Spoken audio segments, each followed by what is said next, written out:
आज हम लोग पढ़ेंगे बिहेवियर मॉडिफिकेशन के बारे में। कल हमने पढ़ा था बिहेवियर मॉडिफिकेशन के जो मॉडल है उसके बारे में। तो बिहेवियर मॉडिफिकेशन का मॉडल जो होता है स्किनर के द्वारा दिया गया था, उसके कंपोनेंट की हमने बात करी थी। आज जानते हैं कि बिहेवियर मॉडिफिकेशन के कौन कौन से जो होते हैं टेक्निक हैं या जो विधि है उसके बारे में। तो हम अच्छी तरह जानते हैं कि फीडबैक जब भी हम किसी तरह का टीचिंग मेथड प्रोवाइड करते हैं या टीचिंग प्रोवाइड करते हैं तो उसमें फीडबैक डिवाइस का बहुत ही महत्वपूर्ण रोल होता है। उसी तरीके से जो बिहेवियर मॉडिफिकेशन होता है उसमें फीडबैक लेने के लिए कुछ जो होता है टेक्निक होते हैं। तो उस टेक्निक में बहुत सारे टेक्निक होते हैं, जैसे कि माइक्रो टीचिंग भी होता है, अनुकरणीय शिक्षण होता है, जो ट्रेनिंग कराते हैं वो भी होता है, उसी में एक इंटरेक्शन एनालिसिस होता है। तो इस तरीके से हम 5 विधि मान के चलते हैं। एक हो गया आपका माइक्रो टीचिंग, फिर हो जाता है आपका अनुकरणीय शिक्षण, इंटरेक्शन एनालिसिस और प्रशिक्षण समूह जो होता है, ट्रेनिंग ग्रुप होता है, और साथ ही साथ प्रोग्राम इंस्ट्रक्शन जो होता है, ये सभी रिलेटेड हैं। इसी के अध्ययन के क्रम में आज हम जानते हैं जो इंटरेक्शन एनालिसिस है या अंतःक्रिया विश्लेषण विधि है उसके बारे में जानते हैं। तो इंटरेक्शन एनालिसिस जो होता है फ्लैंडर्स के द्वारा दिया गया था। इंटरेक्शन एनालिसिस जो होता है फ्लैंडर्स के द्वारा प्रोवाइड किया गया था, ये फ्लैंडर्स के द्वारा दिया गया था।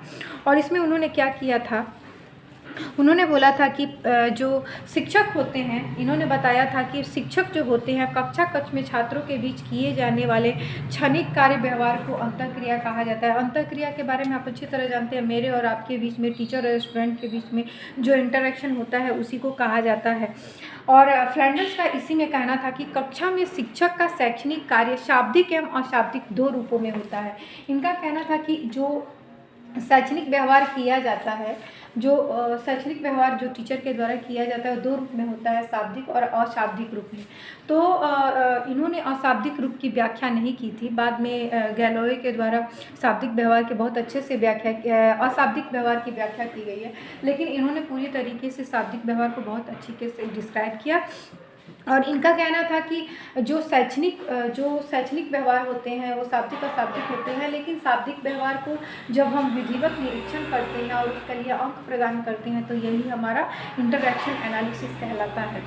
तो इनका कहना था कि जब शिक्षा के शाब्दिक कार्य व्यवहार या अंतःक्रिया को विधिवत निरीक्षण करके उसे अंक प्रदान करके एक क्रमबद्ध एवं सुनिश्चित सुव्यवस्थित ब्यौरा तैयार किया जाता है तो उसे हम शैक्षणिक व्यवहार का विश्लेषण अथवा अंतःक्रिया विश्लेषण कहते हैं। मतलब जो शैक्षणिक व्यवहार चल रहा है, जो आपको हम पढ़ा रहे हैं, तो ये जो डायरेक्ट जो दिख रहा है, जो वर्बल रूप में है, उसका जब हम निरीक्षण करते हैं और विधिवत निरीक्षण करते हैं और अंक प्रदान करने की क्रिया करते हैं, यही हमारा इंटरेक्शन एनालिसिस कहलाता है।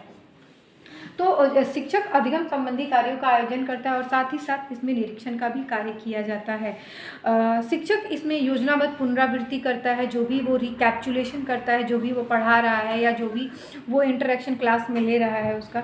शिक्षक विद्यार्थियों को अधिकतम कार्य संगत तथा न्यूनतम कार्य असंगत रखता है।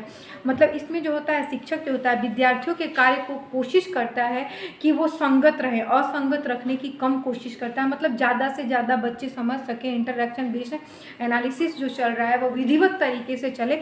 तो संगतता को ध्यान में संगतता मतलब हो जाएगा कंटिटेंसी को ध्यान में रखेगा। जो भी पढ़ा रहा है वो चाहेगा कि इंटरेक्शन जो होता है स्टूडेंट और छात्र के बीच में होता रहे, ठीक है।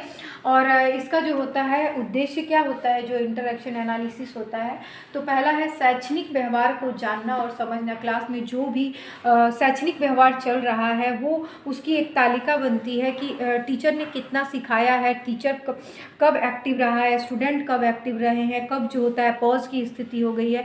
तो इस तरीके से शैक्षणिक व्यवहार को पूरी तरह से इसमें समझा जाता है। जो क्लास में वर्बल इंटरेक्शन चल रहा है उसके बारे में जानने की कोशिश की जाती है।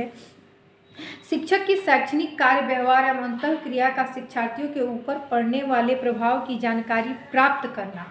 मतलब कि विद्यार्थी पर जो प्रभाव पड़ रहा है उसकी जानकारी एकत्र करने के लिए भी इसका प्रयोग किया जाता है। और इसमें आंकड़े भी एकत्र किए जाते हैं कि छात्रों ने कितना समझा और कहाँ पर टीचर और स्टूडेंट दोनों का इंटरेक्शन हाई था, इस बात पर भी ध्यान दिया जाता है। शिक्षक के शैक्षणिक कार्य व्यवहार को सुधार युक्त बनाने के लिए, उनकी त्रुटियों को दूर करने के लिए भी इसमें परामर्श दिया जा सकता है। मतलब शिक्षक जो भी शैक्षणिक व्यवहार कर रहा है क्लास में, तो उससे जो त्रुटि हो रही है, तो हमने एक आंकड़ा इकट्ठा कर लिया जिसमें लिखा है कि कहाँ टीचर जो होता है स्टूडेंट से उतना इंटरेक्शन नहीं रहा। तो ये चार्ट देख करके टीचर जो होता है अपने व्यवहार में जो त्रुटि हुई रहती है, जो समस्या हुई रहती है, उन समस्याओं का या उन त्रुटियों को दूर करता है, तो ये हो जाएगा।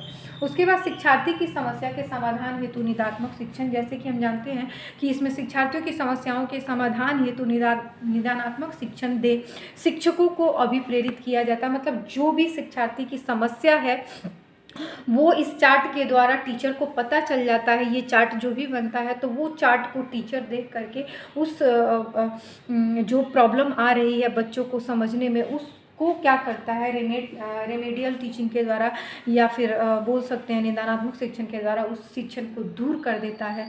डायग्नोसिस कर लेता है कि उसके क्लास में कौन सी समस्या विद्यार्थियों को आ रही है, तो वो डायग्नोस करके उस समस्या का समाधान कर देता है। तो इंटरैक्शन एनालिसिस का आपका हो गया, उद्देश्य हो गया। तो ये हमने जाना कि इंटरैक्शन एनालिसिस क्या है। इंटरैक्शन एनालिसिस सिर्फ वही नहीं है जो दोनों के बीच में इंटरैक्ट हो रहा है, वहाँ हो रहा है जहाँ पर हम ये एक चार्ट बनाया जाता है जिसमें देखा जाता है कि स्टूडेंट और छात्र के बीच में कितना ज़्यादा इंटरैक्शन हो रहा है, और जहाँ इंटरैक्शन नहीं हो रहा है वहाँ रीज़न क्या है, तो उन समस्याओं को देखा जाता है और उन समस्याओं को दूर करने की कोशिश की जाती है। तो ये हमारा हो गया इंटरैक्शन एनालिसिस जो फ्लैंडर्स के द्वारा दिया गया था। कल हम इसके समझेंगे कि इसके जो स्वरूप होता है, जो फ्लैंडर इंटरैक्शन एनालिसिस है उसका स्वरूप कैसा है, कल इसके बारे में जानेंगे। Thank you so much.